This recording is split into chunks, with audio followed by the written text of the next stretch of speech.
I'm gonna do this in one take. No editing, no cuts. My cat's gonna try to keep me sane during all this. But I've been watching Tojima Wants to be a Kamen Rider like a week or two after, right? It started. YouTube didn't really vibe with it, so I've been watching it on Patreon. I usually watch it late at night, usually on Saturday or Sundays. And I had a long day, Finish the gym, get back, and I said, all right, it's time for Kamen Rider. Always melts my brain, but I'm usually prepared.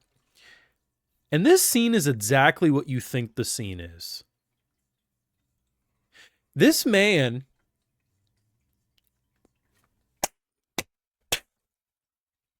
and all she's thinking about is the other man's ramen. And if you think it's bad enough that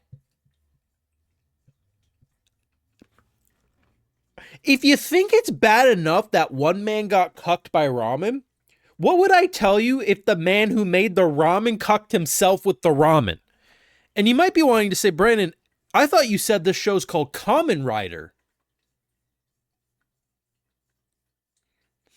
It is. But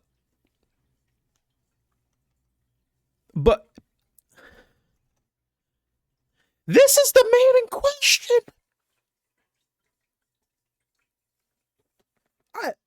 I like, we end up in a JoJo situation.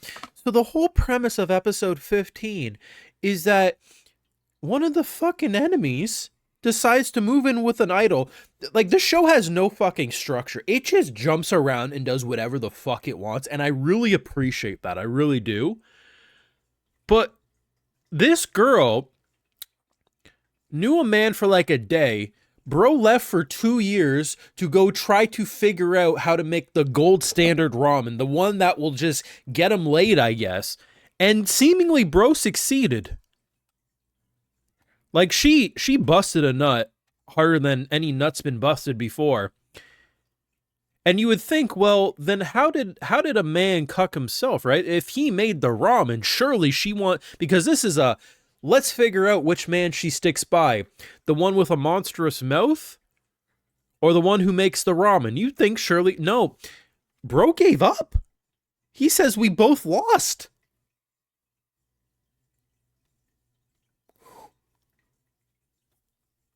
What the fuck did I just watch? And the craziest thing about this show is that I honestly don't think I've ever seen a show structured like this. It started off as a bunch of cosplayers who really like Kamen Rider, unironically beating up Kamen Rider villains who now are a part of their world. Then it transitions to a shonen battle tournament arc for no fucking reason. And now we're on this like plump idol arc. This is the most deeply unserious show I had the pleasure of watching, and I'm going to say something bold. I think my dear friend Nokotan seems like Shakespeare in comparison to this show. And I don't say that as an insult, but if you know anything about that dear nonsense show, for me to say that show seems smarter than this, boy, that probably sounds like an insult, but no, you could not binge this show. If you binge this show, I am actually convinced you would die. I just, what what is this fucking show? Full live reactions over on Patreon, though. This is actually me fairly sane when I watch this show. Fuck.